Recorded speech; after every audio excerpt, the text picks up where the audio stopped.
मिथिला में रफ़ी के नाम से आप भले ही मशहूर हुए, लेकिन स्वर्ग से सुंदर मिथिला धाम भी लोगों के दिलों में घर करने में कहीं कसर नहीं छोड़ा। हमरा मीता हाँ है ओ मोहन लगैया ओहो अपने प्रेमक नगरी में मिथिला के बोल अनमोल लगैया मिचका बेर जहन सबरी के झुके झुके करे छी हम माय के प्रणाम मंडन अयाची राजा जनक के गाम जहठा मुगना बनला महादेव विद्यापति के जानियो स्वर्ग सा सुंदर मिथिला धाम। आप सबसे सुंदर स्वर्णिम मिथिला संस्थान मंडन अयाची राजा जनक के गान। है तो पैरोडी ही, क्योंकि जब मैं रफ़ी मियाँ का गाना गाता था, रफ़ी साहब वो बहुत प्यारे थे। वो कहने का मतलब देखिए, कलाकार होना बहुत बड़ी बात नहीं है, लेकिन एक अच्छा इंसान होना बहुत बड़ी बात है। तो वो रफ़ी साहब में था। रफ़ी साहब बहुत स्वीट थे, बहुत प्यारे थे और कभी शराब को टच नहीं किए। क्या चीज़ से आप इंस्पायर्ड होकर के इतना बेहतर गीत आपने लोगों तक पहुंचाया? नहीं, मैंने सोचा कि फिल्म दुनिया में तो कुछ हो ही नहीं रहा है, तो क्यों नहीं अपने घर को यही याद कर लेते हैं। तो रातों रात मैंने एक प्लान बनाया कि आखिर मैं क्या करूँगा क्या लाइफ में। तो एक थॉट आया, रफ़ी साहब तो नहीं बन सकता हूँ मैं उनके पैर के धूल के बराबर भी नहीं हूँ, तो आखिर करूँगा क्या। तो कौन से साल की बात है ये 98 में थॉट आया मेरा, 1998 में। तो 99 में मैंने ये इसका पूरा प्लेटफॉर्म बनाया, इसका स्ट्रक्चर। तब आप मधुबनी में थे? नहीं, मुंबई में था भाई, लौट के आया लेकिन अपने घर मधुबनी। तो ये गाना कॉन्सेप्ट जब आया तो रातों रात 10 मिनट का गाना है, 10 मिनट में लिख दिया था मैं, जब मुझे नहीं पता था ये हिट हो जाएगा। आपको लग ही नहीं रहा था ये होगा? मैं तो सोचा ये कि कोई मजाक मैं कर रहा हूँ अपने आप से, ऐसा ज़रूरत कर दिया हूँ। मिथिला में रफ़ी एक टाइटल बना लिया, खुद का टाइटल बना लिया, खुद लिख करके। एक मेरे दोस्त थे गुजराती भाई वीरेंद्र ठक्कर, जो मेरे पार्टनर, उन्होंने पैसा लगाया, मैं अपना दिमाग लगाया, दोनों मिलके इसको। मुंबई में कहाँ रह रहे थे उस समय? अंधेरी वेस्ट, 4 बंगला, लोखंड वाला के पास महाड़ा है, वहाँ पर मेरा रहना था। किशोर कुमार का भी गीत आप सुने गाते हैं? मैं वर्स स्टाइल सिंगर में किसी सिंगर को छोड़ा ही नहीं। मेरे गुरु रफ़ी साहब ज़रूर हैं, लेकिन मैं किसी सिंगर को छोड़ता कहाँ, क्योंकि ये टैलेंट है। हाल क्या है दिलों का न पूछो सनम, आपका अजी आपका मुस्कुराना गजब हो गया। एक तो महफिल तुम्हारी हंसी कम न थी, एक तो महफिल तुम्हारी हंसी कम न थी, उस पे मेरा तराना गजब ढा गया। हाल क्या है दिलों का न पूछो सनम। वो कौन सा गीत था जो अक्सर वो गुनगुनाया करते थे? देखिए, मैं बचपन से एक गाना बहुत गाता था, राजा और रंग। जब भी मैं गांव में नाटक हुआ करता था तो उसमें 2 रुपया मुझे मिलता था। मैं कम से कम 200 रुपया मैं पब्लिक से अर्न कर लेता था। कौन सा था रफ़ी साहब का? और फिर की वाली तो कल फिर आना, नहीं फिर जाना तो अपनी जुबान से, कि तेरे नैना है जरा बेईमान से। सबसे उच्च जो आपको प्रोत्साहन राशि अब तक मिला हो, जिस दिन आपको ऐसा फील हुआ हो कि हाँ ये सबसे हाईएस्ट अब तक है? देखिए, वो मुजफ्फरपुर से जुड़ा हुआ है।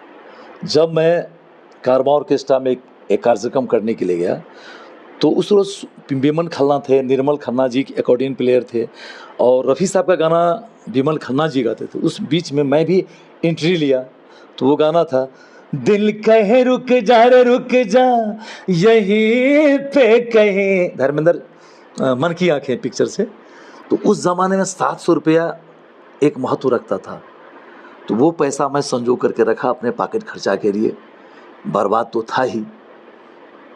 एक हॉल से निकला, दूसरे हॉल में शेखर से निकला तो अमर में घुस गया, अमर से दीपक में घुस गया, जवाहर पिक्चर पैलेस में घुस गया। मुजफ्फरपुर की बात कह रहा हूँ। तो सिनेमा देखने के लिए वो पैसा सब इकट्ठा करके रखा था मैं। एक गायक कलाकार के रूप में आपके जीवन का उद्देश्य क्या है? उद्देश्य मेरा अभी तक कुछ नहीं बना है। अच्छा गाऊं, लोगों का दिल बहलाऊं, ये एक उद्देश्य हो सकता है, अदर कोई उद्देश्य नहीं है।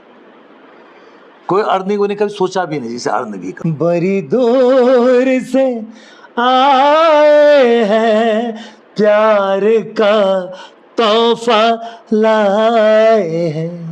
ये गाना मैं हमेशा स्टेज में गाया करता था।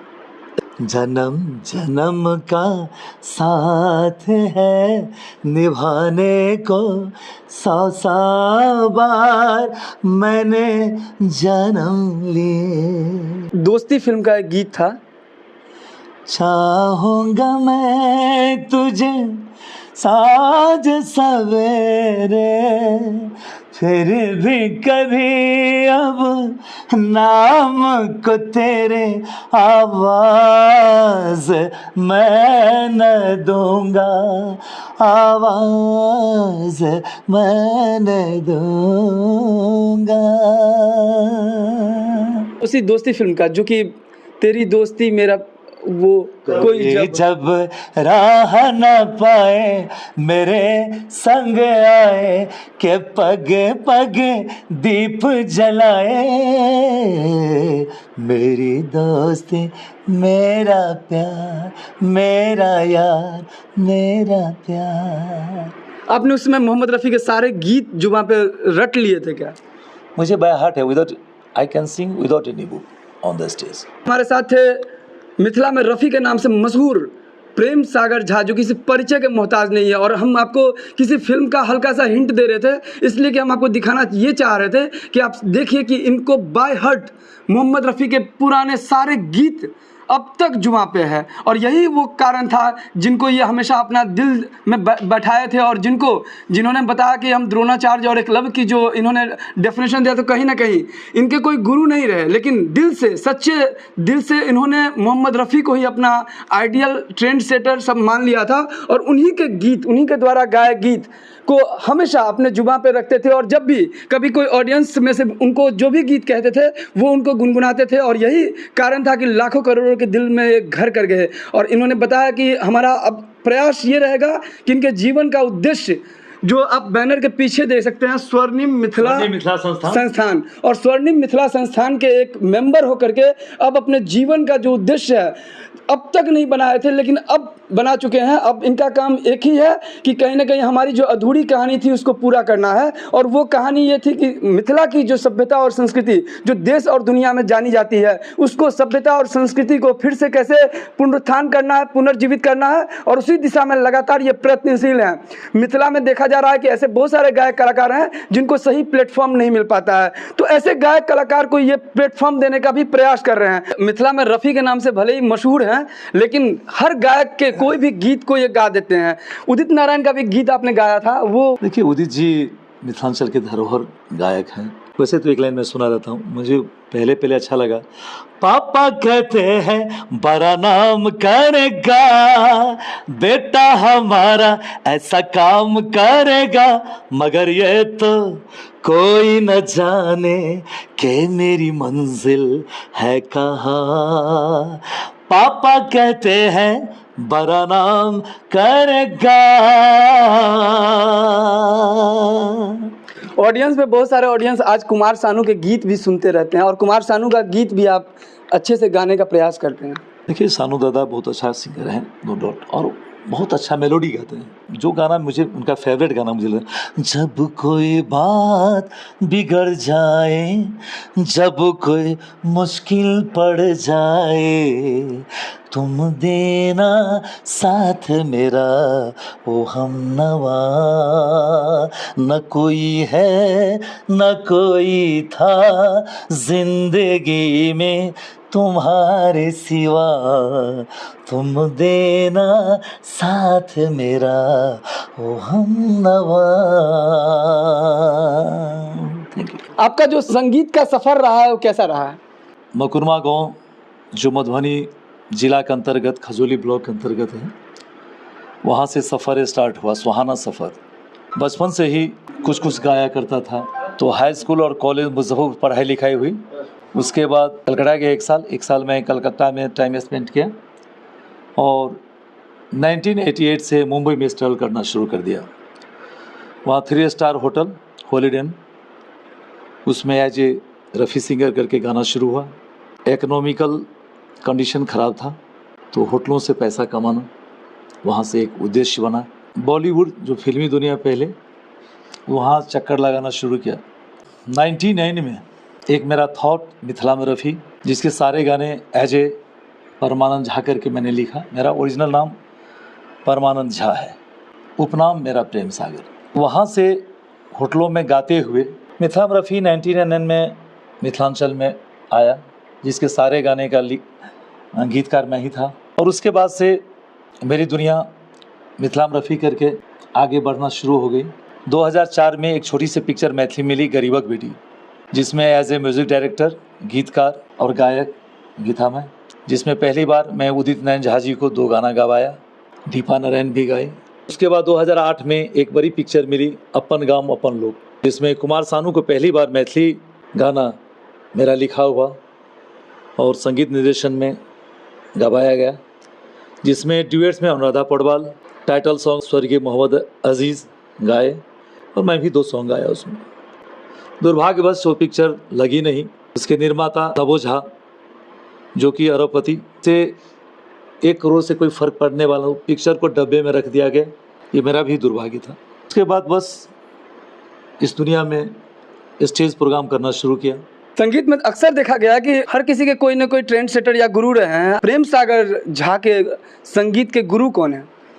देखिए, मैंने तो किसी से कुछ सीखा ही नहीं। अगर सुन के सीखना हो, जैसे द्रोणाचार्य जैसे, एकलव्य, एकांत में सीखना शुरू किया, डायरेक्ट तो शिक्षा मिली नहीं। उसी तरह से मेरे गुरु कहा जाए तो लेट रफ़ी साहब हैं, जिनको सुन सुन के मैं प्रेम सागर बना।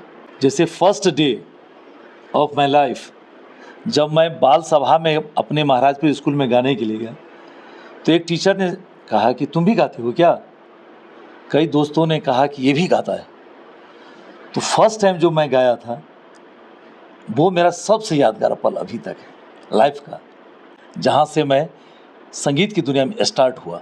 आप फिर लौट चलें, और वही आप फिर लौट चलें, और कहीं ना कहीं मुंबई से फिर से, मुंबई में भी मोह है, और अपने जो मिथिला के हृदय स्थली कहलाने वाली मधुबनी है, इसमें भी मोह है। तो यानी कहीं ना कहीं मोह है जी, आपके मकुनमा इनके और ये 3 मोह का कम्बिनेशन है। आज उस मुकाम पर पहुंचे थे, और मुकदमा से फिर वो मुकाम पहुंचते पहुंचते फिर कहीं ना कहीं अप डाउन होते होते फिर वो मधुबनी में आके अपने जन्मस्थली में है। चौथा मोह जोड़ना चाहता हूँ। 3 तो मोह जोड़ लिया, चौथा मेरे मामा जी। जब आपका वक्त ख़राब हो, उस वक्त में जो आपके साथ हो, वही आपका मसीहा होता है, गॉडफादर। इस वक्त में मधुबनी, मुंबई, मकुनमा और एम से मामा जी, मेरे प्यारे मामा जी, जिनके बदौलत आज मेरी ज़िंदगी फिर से लहराती हुई नज़र आ रही है। ये पीछे रुक कीजिए आप, ये स्वर्णिम मिथिला संस्थान जी, इसमें भी आपको जो है एक सदस्य के रूप में आपने कार्यभार लिया। एक नया पहचान फिर से मिथिलांचल में, ऑल ओवर वर्ल्ड में, क्योंकि मैं 9 भाषा में गाता हूँ, मैथिली, हिंदी, गुजराती, मराठी, बंगाली, अंगिका, भोजपुरी सब गाता हूँ मैं।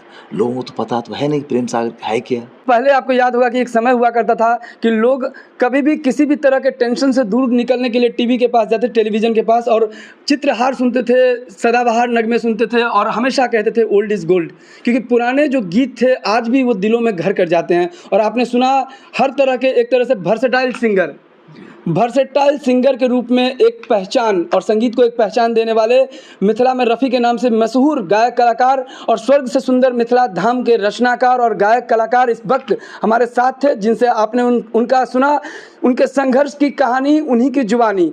आशा करेंगे ये वीडियो आपको अच्छा लगेगा। वीडियो अच्छा लगे तो इस वीडियो को ज़्यादा से ज़्यादा शेयर करें, और अगर इस चैनल पर नए हैं तो चैनल को सब्सक्राइब कीजिए मधुबनी जिला के तमाम खबर के साथ। फिर मिलते हैं नए वीडियो में नए न्यूज़ के साथ, तब तक देखते रहिए न्यूज़ टुडे मिथिला। जय हिंद।